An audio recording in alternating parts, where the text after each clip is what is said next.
بسم اللہ الرحمن الرحیم۔ سوشل میڈیا کے استعمال کے حوالے سے اسلامی نظریاتی کونسل کا 240واں اجلاس آج مورخہ 20 نومبر 2024 بروز بدھ میری زیر صدارت انعقاد پذیر ہوا۔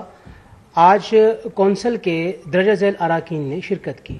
میرے دائیں جانب جناب علامہ حافظ محمد طاہر محمود اشرفی صاحب، جناب مولانا محمد یوسف عوان صاحب، جناب مولانا افتخار نقوی صاحب، جناب صاحبزادہ حسان نصیب الرحمان صاحب، جناب ملک اللہ بخش کلیار صاحب، میرے بائیں جانب جناب ڈاکٹر عبدالغفور راشد صاحب، جناب مفتی محمد زبیر صاحب، جناب مشہدی صاحب، پیر شمس الرحمان مشہدی صاحب، جناب جلال الدین ایڈوکیٹ صاحب، جناب مفتی ڈاکٹر انتخاب احمد نوری صاحب، جبکہ ڈاکٹر عزیز محمود الازہری اور محترمہ فریدہ رحیم صاحبہ نے اجلاس میں آن لائن شرکت کی۔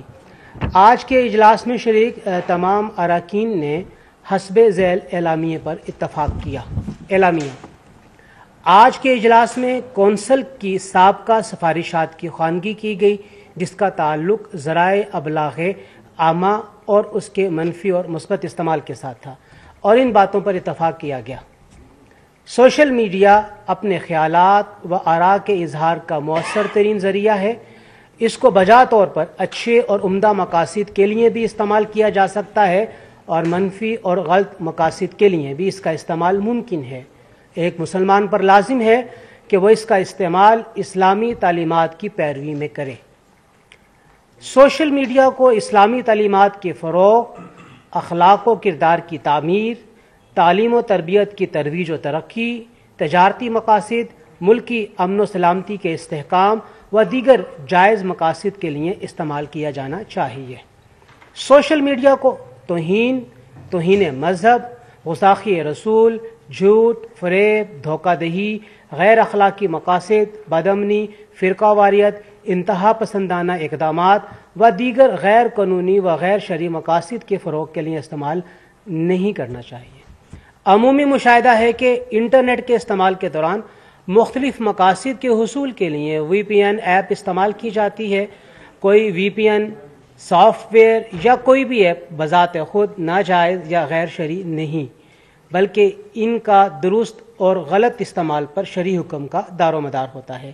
اگر توہین رسالت، توہین مذہب، گستاخی، بدامنی، انارکی اور ملکی سلامتی کے خلاف مواد کو حصول یا پھیلاؤ ہو تو بلا شبہ ایسا استعمال شرعی لحاظ سے ناجائز ٹھہرے گا، اور حکومت وقت کو اختیار حاصل ہوگا کہ ایسے ناجائز استعمال کے انسداد کے لیے اقدامات کرے، بلکہ یہ حکومت وقت کی ذمہ داری بنتی ہے کہ وہ انسداد کے اقدامات کرے۔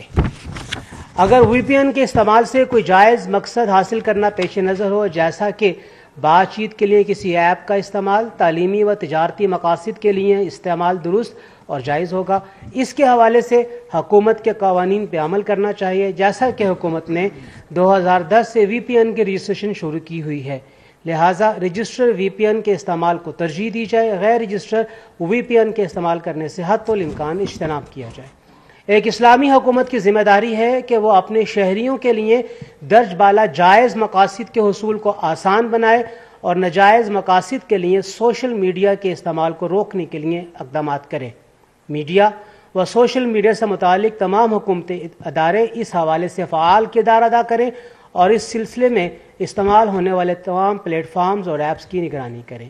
آئین کے آرٹیکل 19 کے مطابق اسلام کی عظمت، ملک کی سالمیت، امن عامہ، تہذیب اور مناسب قانونی پابندیوں کے تابع ہر شہری کو تقریر، اظہار خیال، پریس کی آزادی اور معلومات تک رسائی کا حق دیا گیا ہے، اور یہ حق انہیں دیا جانا چاہیے۔ سوشل میڈیا اور ٹیکنالوجی کے دیگر جدید ذرائع کی اہمیت سے انکار ممکن نہیں ہے، اور ان کا مثبت استعمال وقت کی اہم ضرورت بن چکا ہے، لہٰذا ان جدید ذرائع کے غلط استعمال کو روکنے کے لیے انتظامی تدابیر اختیار کرنے کی ضرورت ہے۔ کونسل یہ سمجھتی ہے کہ جدید ذرائع پر محض پابندی عائد کرنا مسائل کا حل نہیں، بلکہ اس کے ساتھ ساتھ یہ بھی ضروری ہے کہ ان ذرائع کے مثبت استعمال کو ممکن بنانے یا ان کا مناسب متبادل پیش کرنے کے لیے بھی اقدامات کیے جائیں۔ کونسل نے ماہرین کے ساتھ مشاورت کے ذریعے اس موضوع پر شرعی حوالے سے مزید تحقیقی کام کرنے کا بھی فیصلہ کیا۔ اس حوالے سے اگر آپ کوئی سوالات کرنا چاہیں۔ جی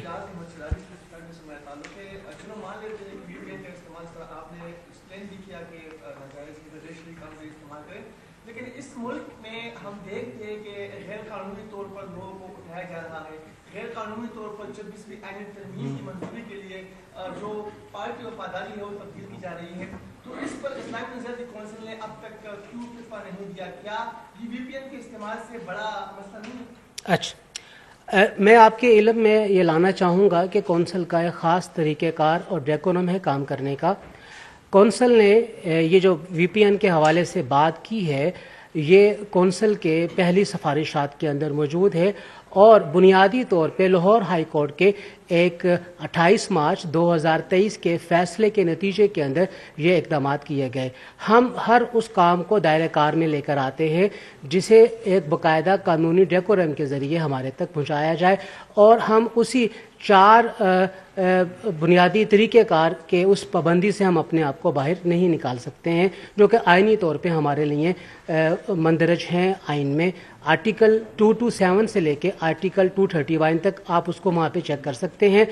کونسل نے چونکہ آلریڈی اس کے اوپر بات کی ہوئی ہے، لاہور ہائی کورٹ کے فیصلے کے نتیجے میں بات کی ہوئی ہے، اس وجہ سے اس امر کو ذکر کیا گیا، اور میں اپنے مختلف چینلز کے بیانات کے نتیجے میں یہ تمام باتیں جو میں نے ابھی آپ کے سامنے کی ہیں، میں ان کا اظہار پہلے بھی کر چکا ہوں کہ جو توجہ رہی ہے وہ غیر اخلاقی اور غیر شرعی معاملات کے حوالے سے رہی ہے۔ جو اس کا پازیٹیو استعمال ہے کسی بھی سوشل میڈیا ایپ کا، اس کے اوپر کوئی قدغن نہیں ہے، اور وہ بھی میں کئی جگہ پہ بیان کر چکا ہوں کہ جن جن مقامات کے اوپر ہم اسے کر سکتے ہیں۔ جی آپ کی بات بالکل بجا ہے۔ میں آپ کو یہ عرض کروں کہ میری بھی 2 ماہ پہلے، یہ تو سیکنڈ ٹائم ہوا ہے کریکٹر اسیسینیشن ہوئی ہے، 2 ماہ پہلے بھی ایک دفعہ 4-5 دن ایسے میرے گزرے ہیں۔ میں نے اس کے بارے میں FIA کے اندر درخواست جمع کروائی ہے۔ آج 3 مہینے ہونے کو ہیں۔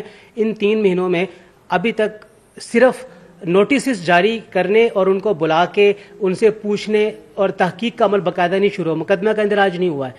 جب تک ہم اس کام کو سپیڈی نہیں کریں گے اور اس طرح کے معاملات میں ہم سائبر کرائم ونگ کو ہم مکمل طور پہ اتھارٹی نہیں دیں گے، اس وقت تک یہ چیز ایسی ہی چلتی رہے گی۔ جب بھی 2-3-4 جگہوں کے اوپر سزائیں ہو جائیں اور اس کے بارے میں لوگوں کو اور معاشرے کو پتہ لگ جائے تو یقینی طور پہ بہت کمی اس میں آئے گی۔ ایک منٹ جی، پلیز آپ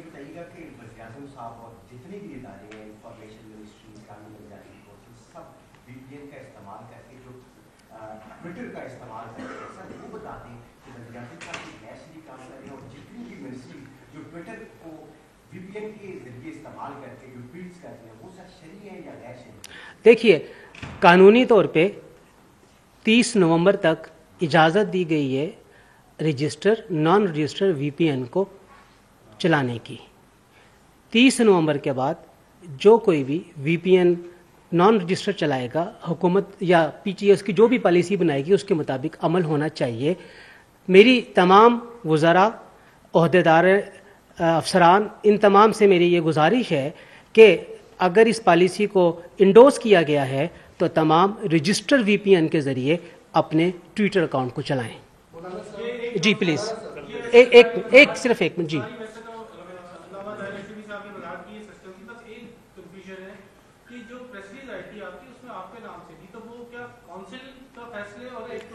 دوسری بات یہ تھی کہ سمجھایا جا رہا ہے چونکہ آپ کے نام سے بھی جس طرح کا یا کسی کا پریشر تھا تو آپ نے اسی بیس پہ جلدی نکالی جس میں ٹائپو ایررز بھی نکل گئے۔ اصل میں یہ ہے کہ جو جمعے کا خطبہ ہے میرا، میں نے پہلے بھی عرض کیا، میرا وہ جاری ہوتا ہے اور وہ کونسل کے لیٹر پیڈ بھی ہوتا ہے۔ ٹائپو مسٹیک ہے، میں جمعہ لاہور میں پڑھاتا ہوں، میں یہاں پہ نہیں ہوتا، اور یقینی طور پہ کنیکٹیویٹی کے اندر پڑھنے پڑھانے میں یہ بات بالکل ہے کہ، اور اس کا میں نے اظہار بھی کیا ہے کہ یہ ایک ٹائپو مسٹیک ہے جس کی وجہ سے یہ بات ہوئی ہے۔ یہ بنیادی طور پہ میری ایک ذاتی رائے ہے، اور یہ ذاتی رائے بیس کرتی ہے کونسل کے سابقہ فیصلوں کے اوپر، جس کا میں نے اظہار اپنی پریس ریلیز میں بھی کیا ہوا ہے۔ جی آپ